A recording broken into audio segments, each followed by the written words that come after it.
my grandfather, Don C. Christian, a World War II vet. He was a part of the Marine Corps, a member of the 1st Division. I'm just going to ask you a few questions about your experiences during the war today.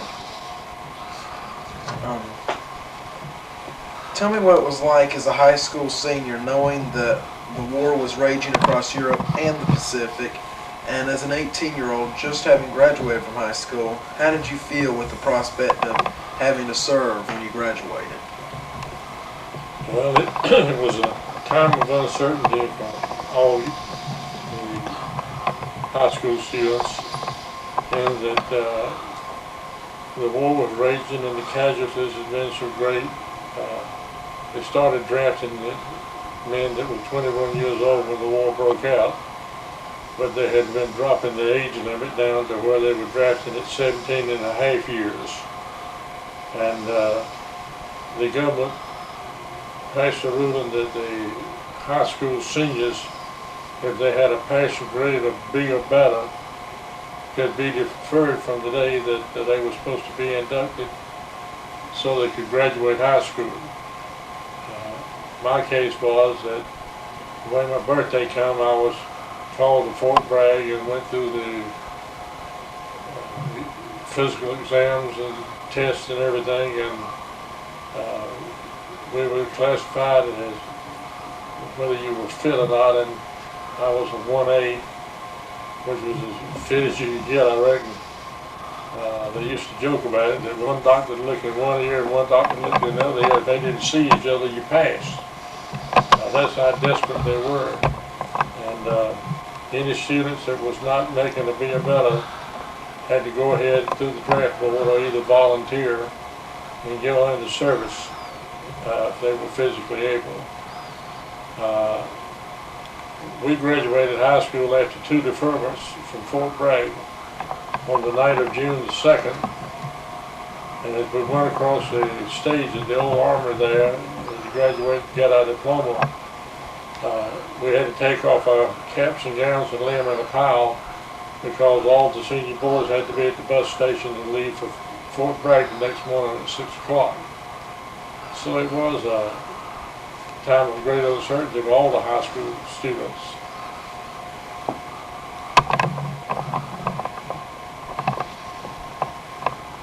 So you were drafted then, is that correct? I understood that correct? I understand that there was only 4,000 men drafted into the Marine Corps during World War II, and my luck was that I was one of them. Alright. So, with the history of Guadalcanal, Spana, Tarawa, and Iwo Jima, how did you end up in the Marine Corps? You were planning to go into the Navy, correct? I hoped to get into the Navy. That was my first choice, but I broke this arm here, crushed it, and it was so crooked that the Navy turned me down, and that's the reason I had to answer the draft through Fort Bragg. But the night that, late afternoon when we finished our physicals and all of our paperwork and everything, they carried us into this one room as we were dressing, and they had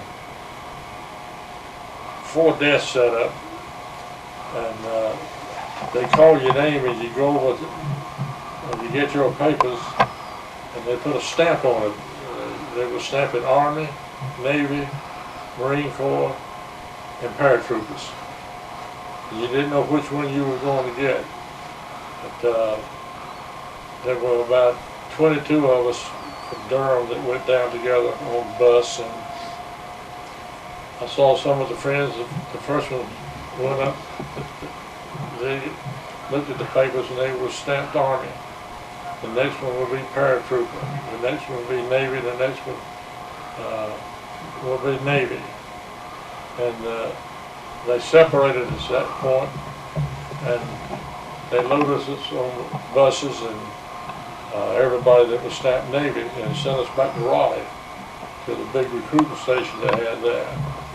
They put us up for the night, and the next morning, after we had breakfast, they lined us all up in the 3rd floor attic of the old post office building over there.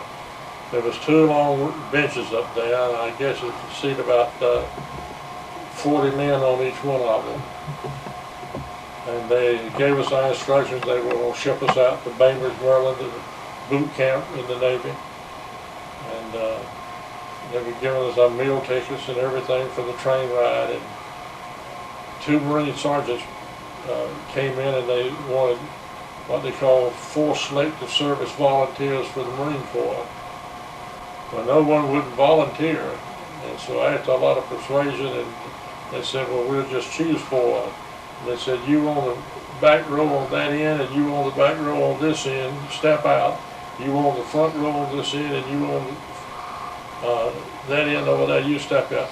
You 4 men just got drafted into the Marine Corps. And they put us on the bus, the 4 of us, and sent us to Parris Island, South Carolina. That's how I wound up in the Marine Corps. What was basic training like, and how they prepare you for what was ahead in terms of combat?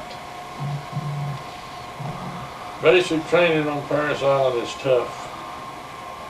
It's tough now, but it was even tougher during the war because they were needing men so fast. They were on an accelerated schedule. Boot camp was supposed to last for 10 weeks.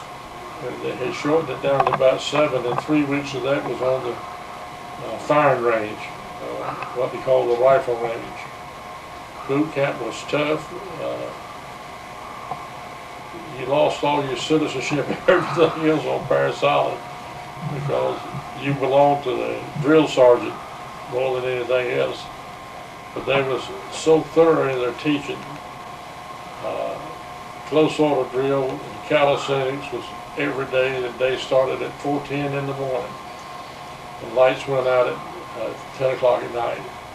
And in that period, other than when you were taking a shower or in the Marine Corps, going to the mess halls to eat, your time was spent studying nomenclature of the rifles, anything pertaining to firearms and your training and getting you prepared. There's a lot of psychological to it because they taught us to hate. They showed us so many films, horror films that they captured from the Japanese and all of the atrocities that went on. We couldn't wait to get over there and kill someone. We thought we couldn't wait.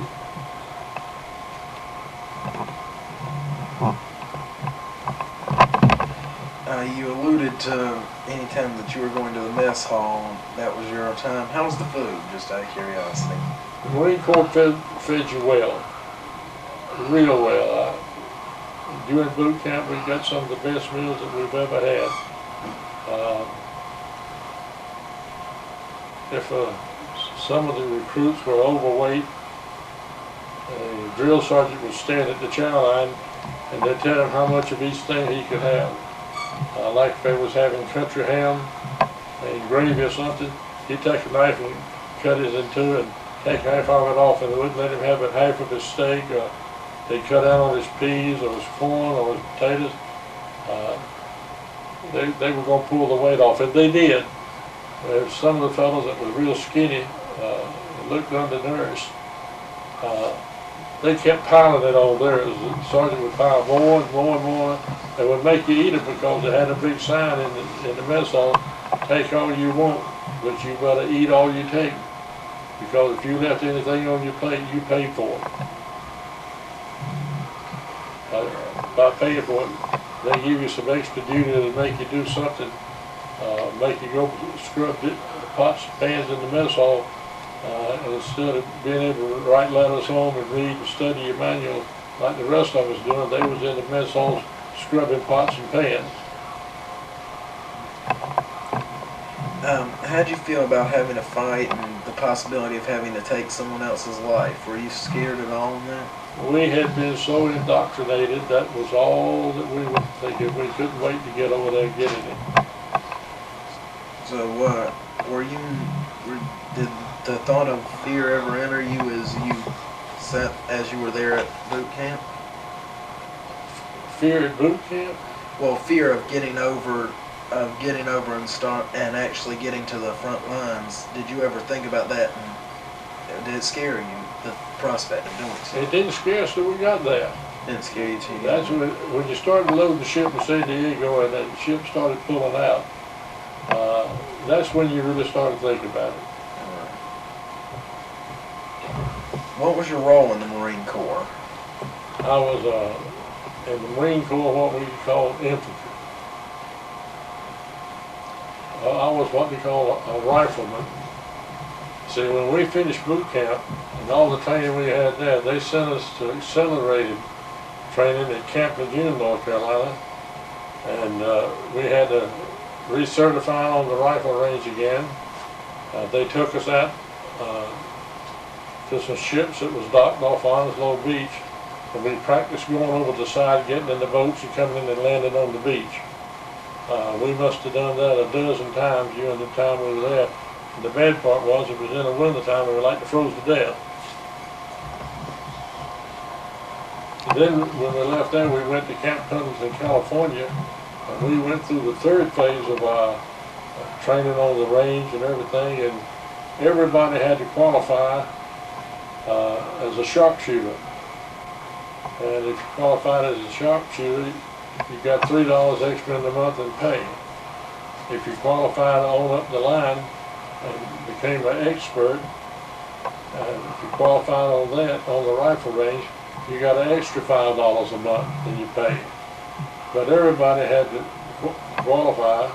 If they didn't, they'd take them out of the platoon, and they'd have to go to a new platoon that was coming up and fire with them until they did qualify.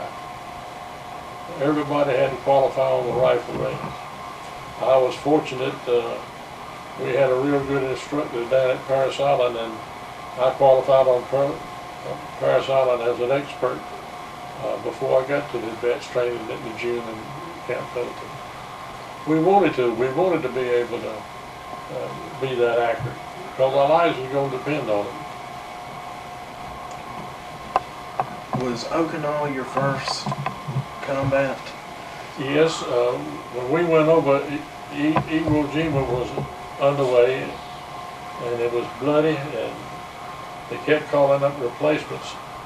And I actually went over in what they call the 146th Replacement Battalion.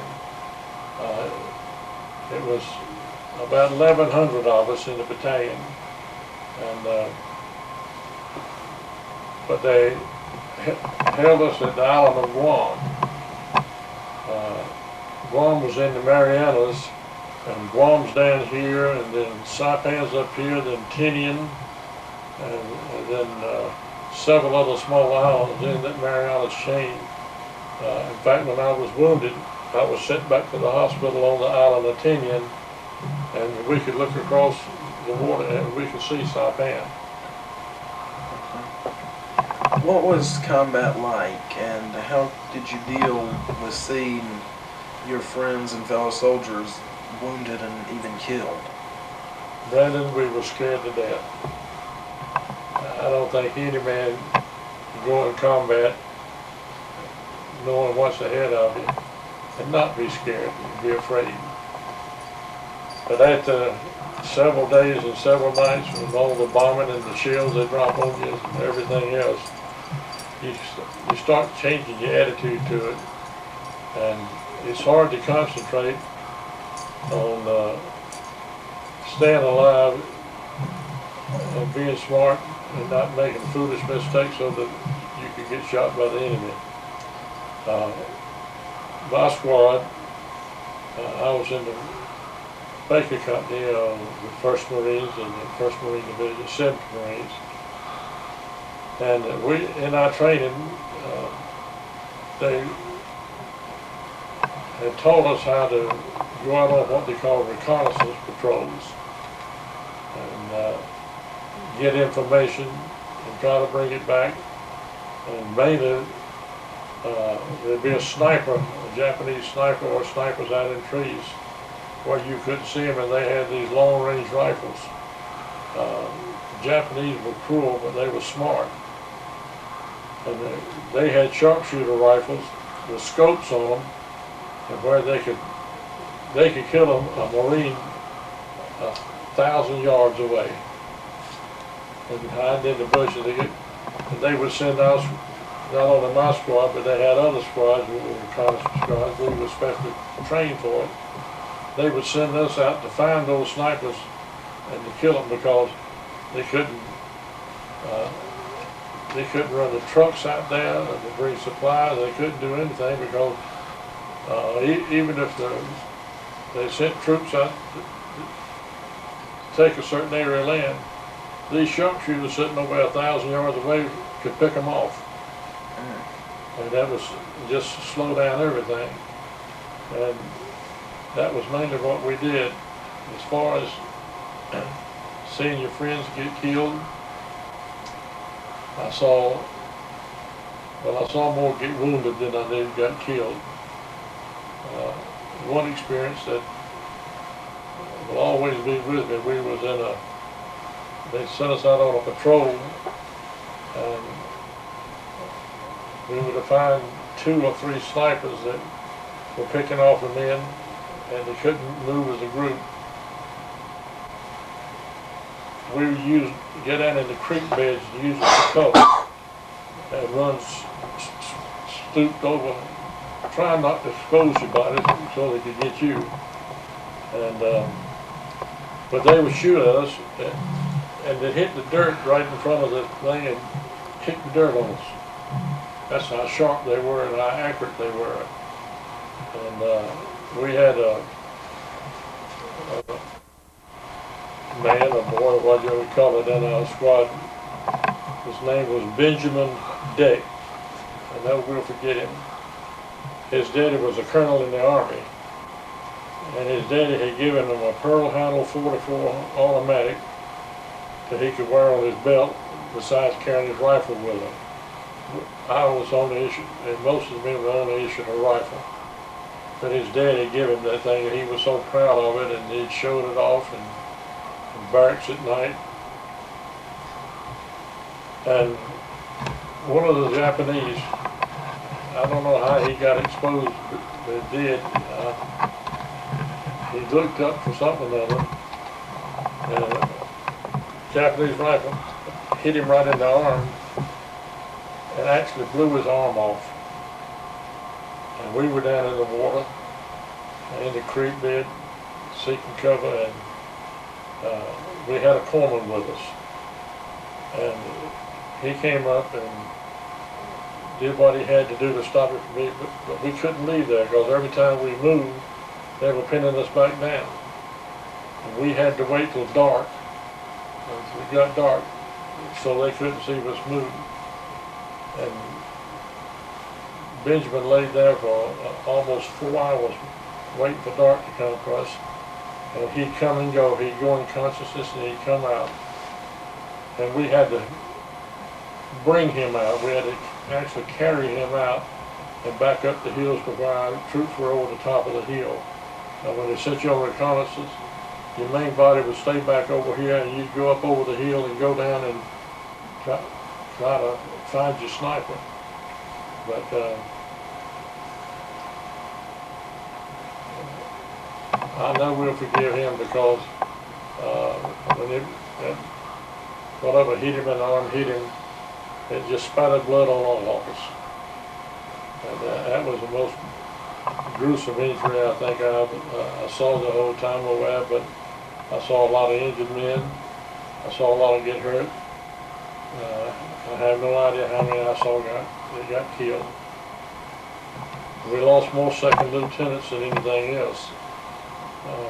Second lieutenants in charge of a company, and the company is 66 men.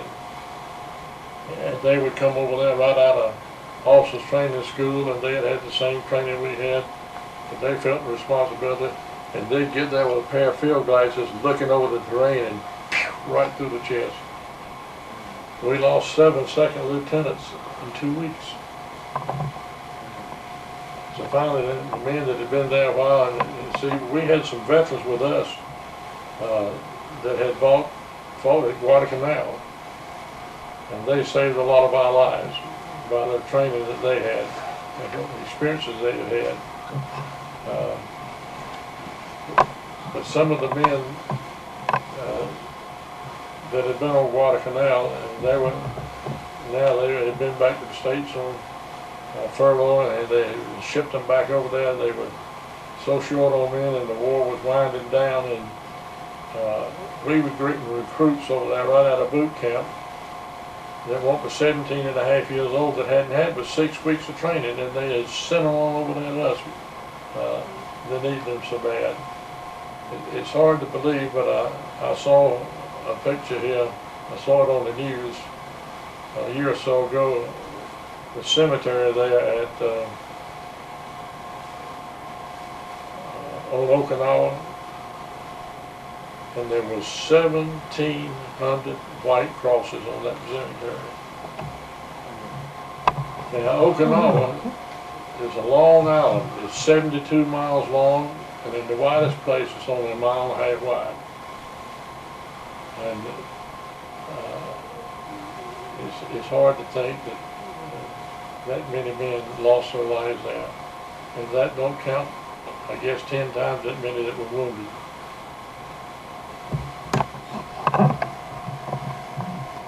Did you have any contact with your family back home, and did they know where you were and what you were doing? We wrote letters every time we got a chance to, and I'll say one thing for my daddy. There was never a day went by that he didn't write me a letter and mail it to me. Sometimes when the mail caught up with me, I'd have 20, 25 letters from home, and they'd all be my dad. And I had a couple other friends there that would occasionally write us a letter, let us know what was going on at home. But through the mail. But when you're moving around as fast as we were moving around, sometimes it'd be 4 or 5 weeks before your mail catch up to you where you were. We wrote home was censored. Your commanding officer had to read your letter. If there's anything in there that you weren't supposed to reveal anything, he'd black it out. And they didn't want you saying anything that might get repeated back in, get in the wrong hands, that might be of some aid to the enemy. But our letters were censored. And in fact, we wrote our letters and all, and we didn't get to seal them up. We'd address the envelope, return address, letter in it. But the censor, he wasn't always the commanding officer, but one of the other officers had to read every letter and censor it to make sure you didn't say anything that would pinpoint your location or anything else. What did your unit do to win the Presidential Unit Citation, and how did it happen there on Okinawa? Well, you kind of have to understand what happened.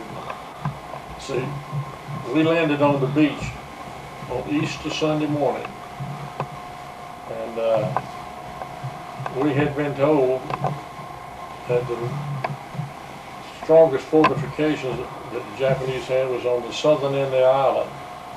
Well, the plan was to hit the island in the middle and just wipe out a path all the way across from one side of the island to the other. And then the Marines will turn south and fight the southern end, and the Army was going to go north and fight the northern end of it. Well, the reconnaissance was all fouled up. The reinforcement and their emplacements and everything, the heavy ones was on the northern end of the island, and the lighter was on the southern end.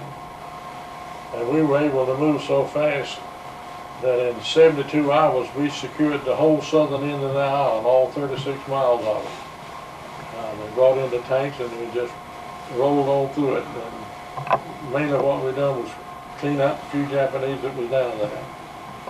And then, but the Army really run into it. They run into the heavy stuff. And they brought us back, and they moved the Army up to one side of the island and us to the other side. And we were to go down and fight that way. Well, there was 2 cities on the island of Okinawa. One of them was Naha, and the other one was, believe it or not, I've forgotten the name of that other town. But it's sitting up on a hill, and you could see it uh, 2 miles before you got to it. But what was one time was a castle. They called it Shuri Castle. And the wealthy people lived there. So I never did know the exact history of it. But the Japanese had really dug in, and they had dug tunnels through the mountain that had railroad tracks on them where they could had their big guns. They could roll them out of the track out, and they could cover the whole valley, probably for 2 miles. And when our planes came over and the ships started bombing them, they'd back all the guns back up in the mountain. And we had lost over 100 tanks the Army had, and half-track vehicles down in this one big long valley where the Japanese sitting up there with those guns that were so accurate, they could knock the track off of a tank and disable it. And there was over 100 of our vehicles in that valley, destroyed and useless. And they had assaulted the thing with what we call the 5th Marine Regiment, then the 9th Marine, then the 11th Marines went up, and they all but got slaughtered. And I was in the 7th Marines. And our commanding officer, our colonel, Colonel Hansowitz, who later became the Commandant of the Marine Corps, but in civilian life, before the war broke out, he was football coach at Northwestern University. And if there's ever a gung-ho man, he was. He didn't know anything but to go forward. And he said it was better to go ahead and wipe out an emplacement like that, or take the battle, even if you had to lose a certain number of men, and sit back and pound and pound and pound and pound. Time was of the essence, is the way he said it. And so we lost so many men from these other regiments on Shuri Castle that they called up our company and decided, Colonel Hansowitz says, we'll take it at night. And we had to tape all of our canteens and anything on our ammunition belt that would make any noise or anything. And they took a white rifle patch and they stuck it right on the back of your helmet. And you had to keep your eye on the man in front of you, and the man behind you was keeping his eye on yours. That's the way we maintained contact. And we crawled and climbed all night long. And when the sun came up, we were up on top of it, and we could see the tracks where the caves were, and we bring the arms out, the guns out, and we started dropping explosive packs down there, and sealing up the opening to the cave. But what we didn't know was the caves run all the way through the mountain. And so they came up out of the caves and they came up behind us. We were over here dropping explosive packs on the holes in the caves, and they were coming up behind us. And it was the only time in combat that we actually got into hand-to-hand combat. We were so close, you couldn't hardly use your rifles. And out of the 233 men in my company that went up that morning on that night, but 33 of us walked off the mountain the next morning. And that was the bloodiest battle that I was in and my company was in. It was so bloody, and so many men lost their lives that they awarded the 7th Marines Presidential Unit Citation, along with several other outfits.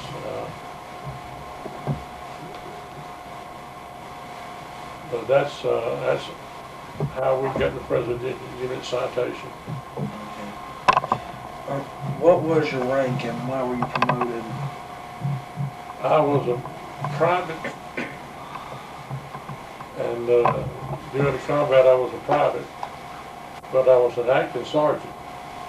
And to understand what it was after the war ended in Europe, they froze all ranks in the military, which meant that they weren't making any more promotions. But they'd make you an acting corporal or an acting first class or an active sergeant. And I had all the duties of a sergeant, but I just wasn't getting paid for it. After the war ended and Japan surrendered and they sent us into China to disarm the Japanese in China and ship them back to China, they opened up the ranks again because they were sending a lot of men home. And I went from private to private first class one morning. That afternoon I took the corporal test and passed it. The next morning I took the sergeant's test. I went from a private to a sergeant in less than 48 hours. Which say that we were sending a lot of men home then. What level of sergeant were you? I was what you call a line sergeant. Line sergeant. What was your worst experience in the war?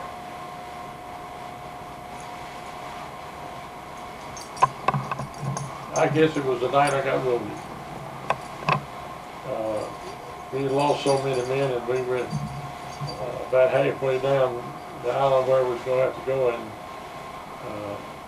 every 2 or 3 days if you lost 4 or 5 men, they bring you in new ones coming right over from the States. And we talked to them, we tried our best to tell them things not to do or do. And one thing you didn't do, at nighttime you never fired an automatic weapon. Because the Japanese were so smart, they could zero in on just the flash of your automatic rifle. If you shot it one shot at a time, they had trouble zeroing in on that. But an automatic rifle, sometimes an automatic machine gun, they could shoot so fast that they could pin in, and they were so accurate with their mortars that they dropped the mortars right in on your lines. To understand how that worked, every night, if we'd taken the hill during the day, we would pull back, and just over the hill, we'd dig our foxholes, so that if the Japanese came at us that night, they had to come up the hill, and we was up here shooting down on them. And they always had what they call a last line of fire, and that's when your sergeant would put up a stick here and a stick here, and you'd be laying on your stomach. And if they came on a banzai attack, and they were having more and more of them, the Japanese were losing the war. They were running out of ammunition, and some of them didn't even have any ammunition for the rifles. They couldn't get it to them, and they'd come at us with a rifle with nothing on it but a bayonet and no bullets. And they try to get up the hill and get in the foxhole and kill the Marines. And so we always told all the recruits, don't ever fire an automatic rifle at nighttime. And we had 4 new men brought in about 4 o'clock. And it was my job to set up my squad along here, put up the sticks for the last line that we're firing. And one of the fellows was qualified on a Browning automatic rifle, a VAR, which is an automatic rifle. He can shoot 20 bullets in the magazine, and he can shoot them probably in 2 minutes time. And his name was DeSanti, and he was from New York. And he was one of these know-it-alls, cocky. And that night, always in the wee hours of the morning sometime, we heard these Okinawa women that were coming up a little path of road about like we'd have in the back of field. And they were all wearing white kimonos, and they had babies, and we could hear the babies crying. But that was an old trick that they'd been pulling for, and we were ready for it. some of them in the white kimonos would be Japanese soldiers. And they had a few automatic weapons left. And they pitched those babies, made the babies cry, think we wouldn't shoot at the babies. And when they got to range, you know, they threw up flares and then they could see us. And they'd bend down and the man behind them would take that automatic rifle and kill as many Marines as he could before they got killed. And it was an old trick. It'd been pulled on us a number of times. And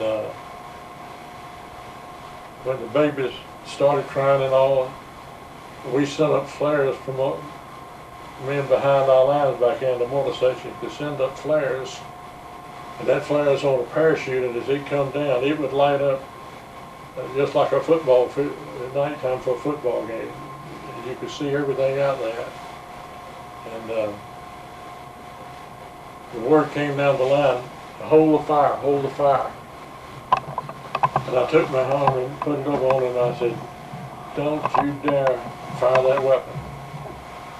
And finally the word come down that we could fire, and he stood up there and just like in the movies, brr, brr, brr, brr, brr. And we heard the mortars coming. And the mortar, they dropped the mortar right in on my squad. It killed 10 of them, 10 to 13. And the other 3 wound up in the hospital with 2nd and 3rd degree burns from my waist up. And some shrapnel. We got a few pieces of shrapnel from it, but we had 2nd and 3rd degree burns from here up. I was knocked out, and from what they told me, what my record says, I was unconscious for 4 days and nights. I woke up on the hospital ship Hope, and it was already on the way back to the island of Tinian to the Naval Hospital.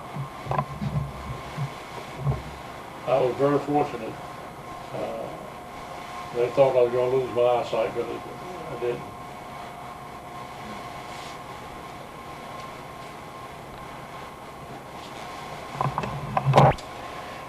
After you were recovered from your wounds, well, first, were you wounded any other times than that one?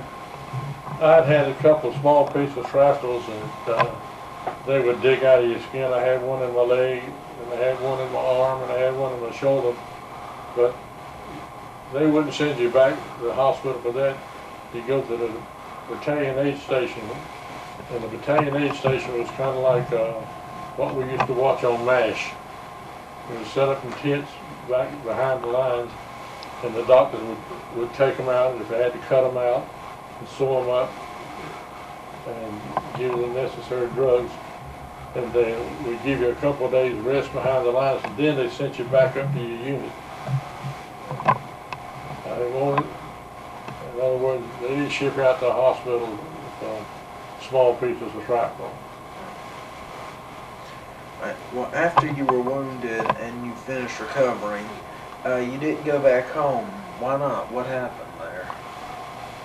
They were forming the invasion force to go in and invade Japan. And every man that could walk and had 2 arms and 2 legs, they sent you back up to Okinawa to rejoin your outfit to get ready to go in to invade Japan. They put us on a plane and flew us from the island of Tinian back down to the island of Guam to get on a ship to go back to Okinawa. That was just a 90-mile flight. And they loaded us on the LST. That's one of those long cargo ships where the 2 front doors open up and they can run it right up on the beach.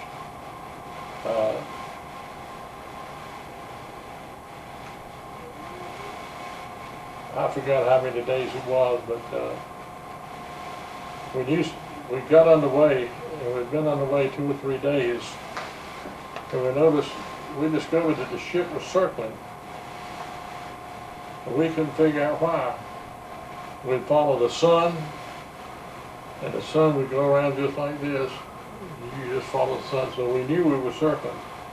But what it was having a typhoon right there in the Sea of Japan, That was fun. and they were trying. We had to go through the edge of it, and the best way you can describe it is a hurricane out there over the sea.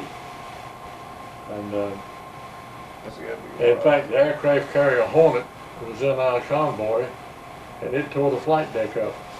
Just bent it right up to where they couldn't launch the planes. That was the biggest convoy I guess the world has ever seen. There was 3 complete fleets. And if you know how many ships was in a fleet, how many carriers and battleships and all of that, we could look out over the horizon and it looked like the sea was absolutely black for ships. If the U.S. hadn't dropped the atomic bomb and then the Japanese had not surrendered after Hiroshima and, well, help there with that one. Nagasaki, thank you. What would have probably happened had the Japanese not surrendered?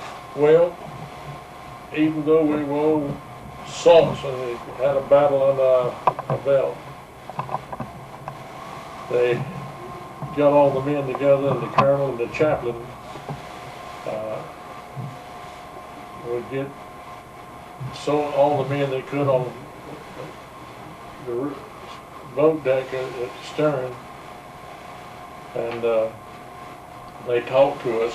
They had some maps to show us.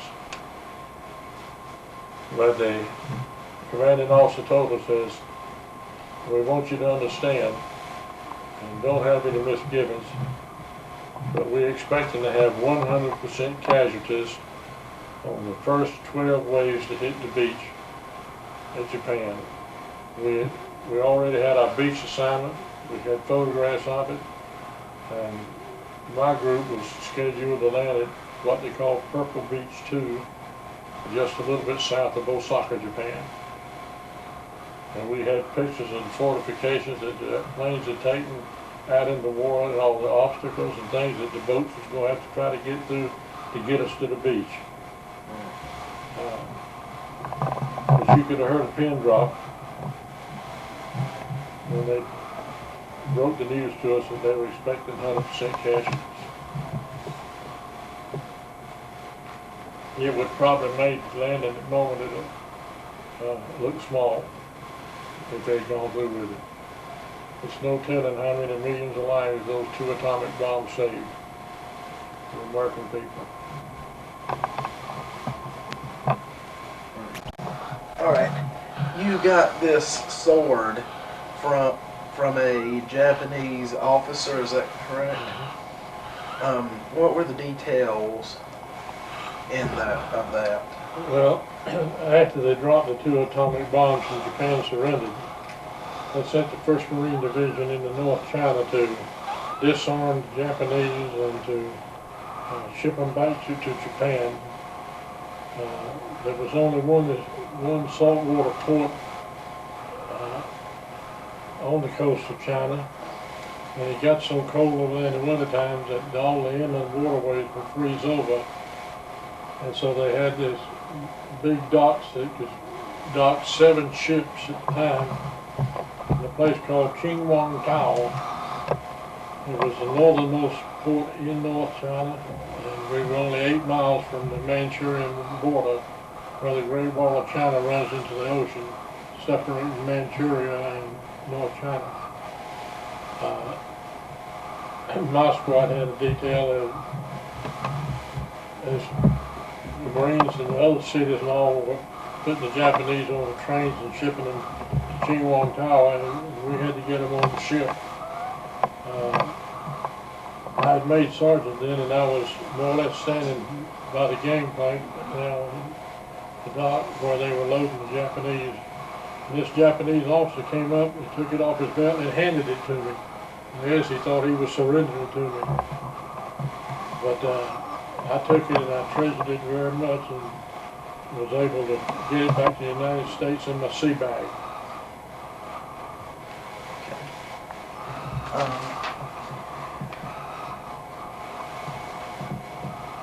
Why didn't you stay in the Marine Corps and make it your career in the military? I just had no desire to stay in the Marine Corps. I was in service about 3.5 years. And 36 months I was spent overseas. And all I wanted to do was come home and get back home and get back with my life. How do you feel about having served your country in this way? Well, I'm very proud of it.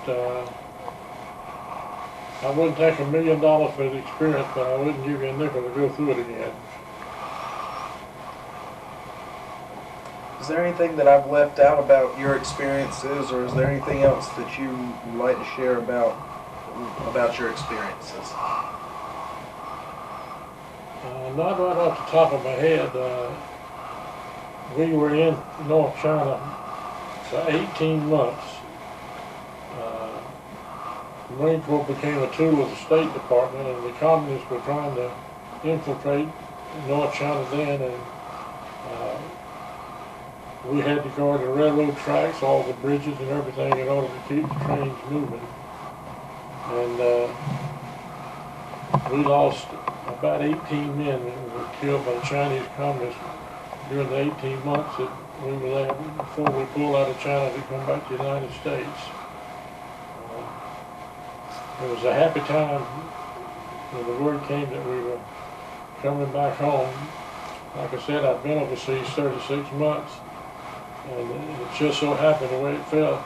I was gone from home 3 different Christmases in a row, and I was about got to the place I didn't think I'd ever see home again. They marched us all through sick bay and gave us the Japanese and civil license shot in our arm. And for 2 days, you couldn't even pick up your arm. But we were so glad to be going home that we loaded ship with one-armed people. You've never seen so many one-armed people working in your life because they couldn't pick up that other arm. Okay, well, this is a shadow box we made for you about a year back. What is everything in here? This is my division patch and my chevrons. This was one of my old fore and after hats that they found in the basement after all of these years. This is the Presidential Unit Citation issued by the Secretary of Navy for the Battle of Sherry Castle Ridge on Okinawa. This is the campaign ribbon, and we wear it with a star. This is the Purple Heart.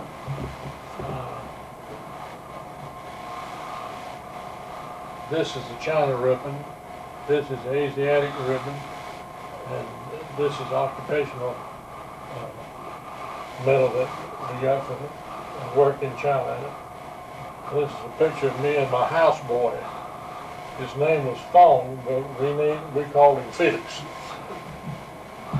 So many of the names in China are like Wong and other things that one of the nicest things about being in China, we stayed there so long, we pretty well picked up the language. That is, the language that's spoken there in the northern part of China. When we pulled train guards down to our division headquarters, which we had to do about every 2 weeks,